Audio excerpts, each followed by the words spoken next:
great leader. You know, he's always worked hard every single day he comes out here. We're just very excited for us to have him as our quarterback right now, and he's taking that job in full stride, just working every day, working hard, communicating with the offensive line, communicating with the running backs, wide receivers, tight ends. Just overall, been a really good leader for our team.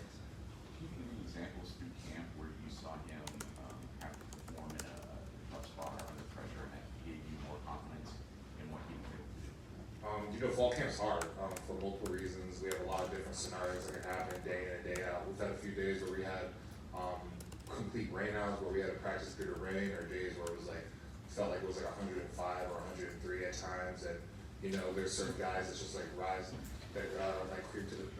the cream of the crop and come through in those big moments and kind of inspire the team to keep pushing forward even in hard moments. And CJ did that almost every single time. So those are kind of the moments that we kind of see from him that kind of showed that type of leadership and his personality of persevering through any type of resilience or anything that happens. We'll go right next door to Bill Rashinowitz. You want to that? And you've been moving around or have moved around from side to side. Do you know where you're going to play on Thursday? And how important is it for you to get settled in at that spot? I'm pretty sure I'm going to be playing at left tackle this Thursday, but you know, anything can happen. We're always prepared as offensive line to play any position possible in the field. That's why we don't just learn one position. We just learn tackle, we just learn guard, we just learn center. Like every single offensive lineman can tell you every single position, every single responsibility of each player, each combination of each player, and everything like that. So there's never an offensive lineman that wouldn't know how to play any sort of position, and we're all prepared for us to play any position we need to. But I feel pretty confident where I'm at right now. We've worked at it during camp. I had a lot of help from Coach Stud and everyone around me, just getting comfortable position, and I feel pretty good about it. You're playing there, means that the one's going to play right tackle. What have you seen from him? You guys talked about him a couple weeks ago, but what have you seen from him, and how confident are you in he's going to be out for the job? I feel pretty confident. You know, DeJuan's been having a great camp. Had a great spring ball as well. Really grew into the position and playing offensive line. He's been a really big juice guy for us when it comes to the offensive line and actually the team in general. Of always coming in every single day with a lot of energy, a lot of juice, and a big passion for the game. And that's something that a lot of players have revolved around and kind of latched on to, especially myself as well. So we love having DeJuan and how much he's practiced, and he's done a really good job. We'll go to the end of the front row here on the right. Austin Ward, letterman row.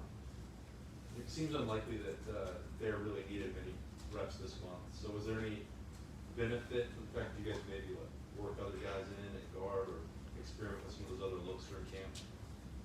You know, we work everyone during camp. I mean, we work everyone during camp. We work everyone during practice. Like last year, we had a bunch of guys that were out with COVID, and I remember it was the Michigan State game, and a lot of people were worried about the offensive line, thinking that, you know, a lot of the normal starters weren't going to be in the lineup, and maybe there would be a drop off. But as you can see, that there wasn't a drop off. We all showed that we were all capable of playing, no matter who was the ones or the twos or whatever. It's all a matter of knowing our assignments, knowing our responsibilities. So I think last year we proved that no matter if you were a starter the year before or a starter now or whatever the case may be, we all prepare ourselves every single day to play, and we all prepare as if we are the starter. And if anything were ever to happen to any one of us, we're ready to go. So in terms of needing more reps or needing less reps, everyone needs reps to get better and compete. But we always make sure that everyone has the ample amount of reps for us to be good and prepared for any type of game situation. I think that maybe we used to just think that it would be important to pick 5 guys and build that chemistry, but it doesn't sound like you guys are that concerned about that part. Pick 5 in this role. Yeah. You're comfortable doing it this way. Yeah, I mean, we're just comfortable picking the best 5. That's always been the mission for every single time we come out of the season. We need to find the best offensive lineman that we want to roll with, but that doesn't mean that we just have 5 offensive linemen and that's it. It means that we need to have a whole entire unit of offensive linemen that are ready to go out and roll. You know, that's something that Coach Stud has always been proficient about, making sure that we have an entire unit that's ready to roll and play when their number is called, no matter who it was or what their position was or where they felt like they were at in terms of any type of depth chart. All that matters is that you're ready to play when your number is called. All the way over to the right, Tony Gerdeman, Buckeye Scoop. Hey, Nick, when did you stop feeling like a right tackle and start feeling like a left tackle? The day they switched me. How so? Just had to learn a different position, had to get adjusted to something new. Whatever I can do to help this team win is my main mission, no matter what position it was, whether it was tackle, guard, whatever. I just want to play, and I want to help this team win the best way I can. So that's my main mission. That's been my main mission since I got here when I was a freshman, and that's still my main mission now. How long did that take to be comfortable? A little while, you know, there was a small adjustment period trying to get comfortable with switching the stance and things like that. I felt like I knew the plays pretty well. It was just kind of getting more comfortable and used to just different timings and things like that from left to right, but it took about like maybe a week or so, and just through reps, there's nothing you cannot accomplish without more reps. That's what I've learned throughout camp. Camp's been a really big moment for me in terms of just perseverance and resiliency. That's a lot of kids on our team will tell you that this camp is really about resiliency and fighting through adversity. And no matter what that adversity may be for any person, whatever they had, it's just about fighting through it. So for me, that was just trying to switch to a different position, but you may have your pitfalls and you may have low days, and you also have high days, and then there's days that you just need to improve on and keep building it each and every day. So what I would say to that is just the amount of reps I got, I just kept asking for more reps, and as I got more reps, I got more comfortable. So that was kind of the main point of just getting comfortable and adjusted to the position. We'll stay on the right over here, Whitney Harding in DC4. Hey Nick, what was your reaction when Thayer got that Blocko honor, and how well deserved is that for him? It's probably one of the most deserving things I could imagine for him. I mean, Thayer's been a leader of this team even before I got here, and as I've been here, he's been a leader through and throughout, not only in the offensive line, but also as a team as a whole. We see him as a staple of Ohio State football right now. I know all the coaches and everyone around here would tell you the same, that Thayer is probably one of the most hardworking, most dedicated people when it comes to playing the game of football in Ohio State itself. And him representing us as the Blocko is probably an amazing accomplishment, not only for him, but it's great for us as a team because that's who we have as a representative for us. And me knowing that Thayer is a representative for us in terms of being a Blocko guy, I couldn't be happier and I couldn't be more proud.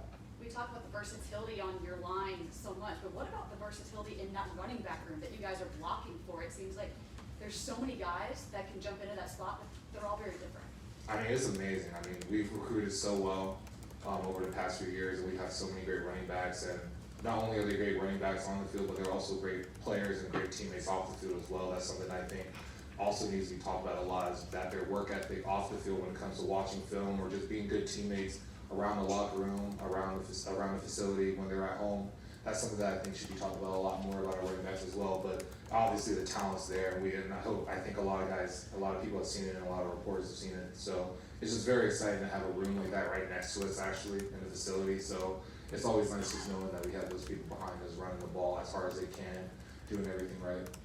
Third person to the left, Dan Hope from 11 Warriors. You talked a lot about reps. How have you seen the chemistry of this offensive line grow over the course of preseason camp as you settle into new roles? It's been huge, especially after the Michigan State game last year when a lot of us got sick, and then we showed that it's not just five of us, it's an entire unit.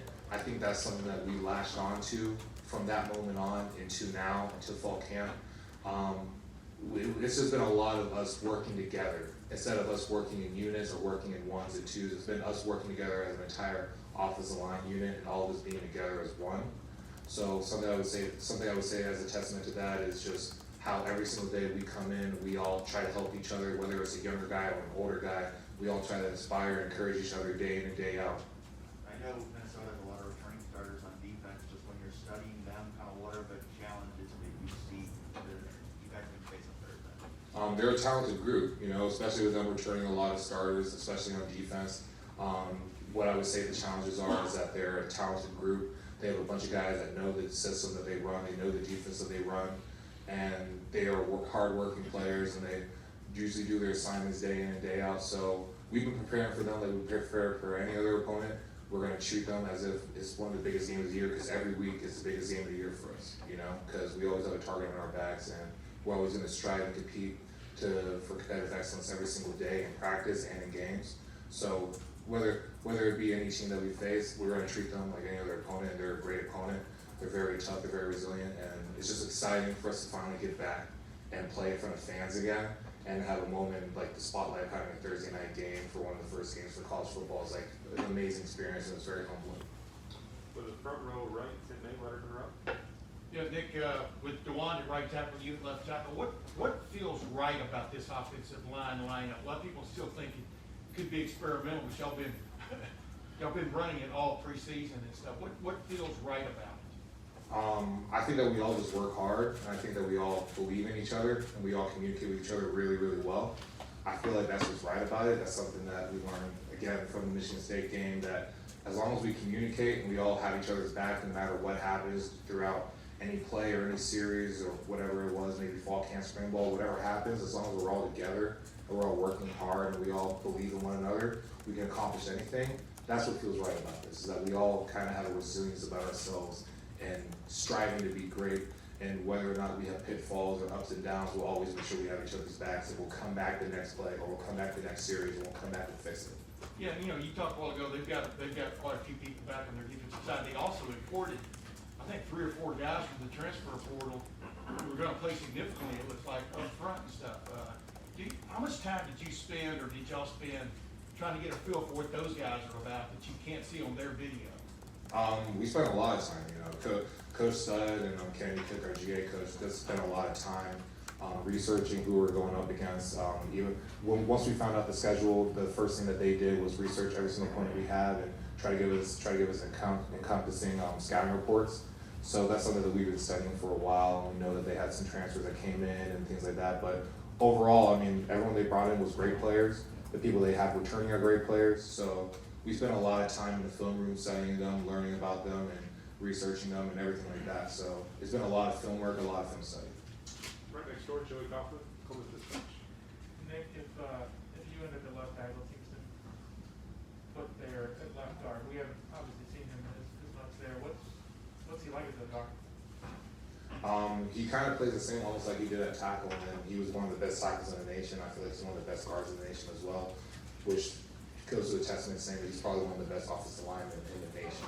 I mean, Thayer is just an amazing competitor when it comes to not his work ethic on and off the field, when it comes to film study and just being a teammate, but then also his aggression on the field, how great he is in terms of technique wise and knowing his plays and understanding different defenses and schemes like that. That's just encompassing of him as an offensive lineman. So him switching to left guard, I feel like you're going to see that with him.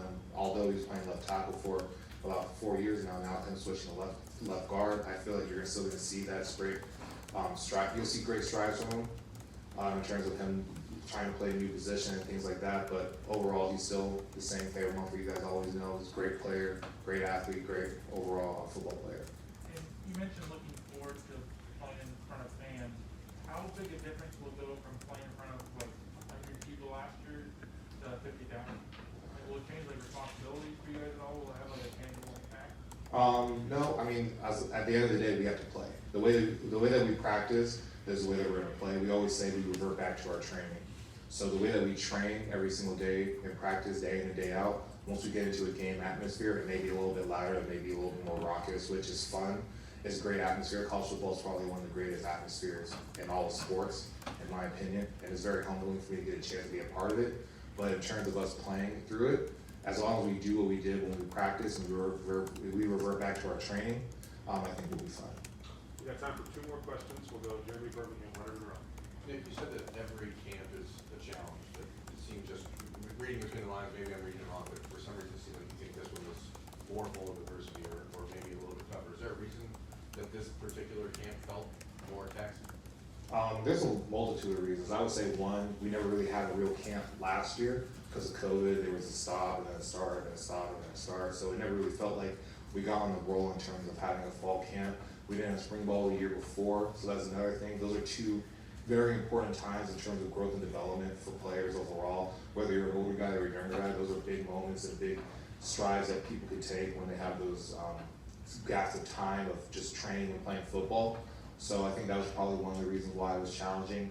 And just going into a new atmosphere with new people is always challenging, going to any fall camp. So I would say that probably the COVID probably was a attribute that probably made the camp more challenging, but you know, we all just competed hard. And I would say that we competed so hard during camp, just against each other.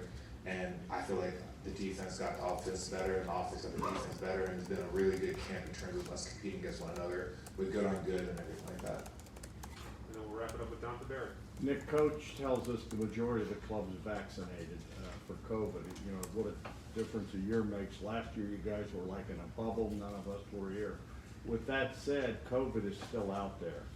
Have you guys altered, or as you go through this season, are you taking caution still? I mean, is that still in the back of your head? Of course, I mean, like, at the end of the day, our main goal is for us to win a national championship, and we already talked about this when it was spring ball and fall camp, that we're gonna have to make sacrifices. You know, we talked about that last year with COVID, saying we're gonna have to make sacrifices in terms of us being around certain people and making sure that, like, we hang around the right people. If we do hang around the right people, what's our distance? How do we socially distance ourselves around them? And although we've had these advances with with vaccinations and stuff like that, it's still out there, and there's still a chance that people can have COVID. So we're always gonna make sure we stay safe by wearing masks in and around the facility if we are or not vaccinated. Wherever the protocols Ohio State gives us for us to make sure that we stay safe, we're gonna follow those as well. And we're just gonna make sure that we focus on one thing and one thing only, and that's trying to win as many games as we can and trying to win the national championship. So, I know you guys made it a point last year of just staying around, around each other pretty much. Is that what's going on again this year, pretty much? Yeah, I mean, why not? I mean, we're around our brothers. I mean, I don't see anything wrong with that. I feel like we had probably one of the most tightest teams we had because we stayed around one another. I mean, all we had was each other during that COVID time, We weren't allowed to be around a lot of people. There's a lot of Zoom meetings and things like that, but the people that we could trust were the people that we knew were coming into the facility day in and day out because we took precautions to make sure that we were always safe and we could talk to them on a one-on-one basis. So why not do it again? And then if it worked last year for us to get to where we were, why not do it again and why not continue that? Alrighty, thank you, Nick, appreciate it. Thank you. Thanks, man.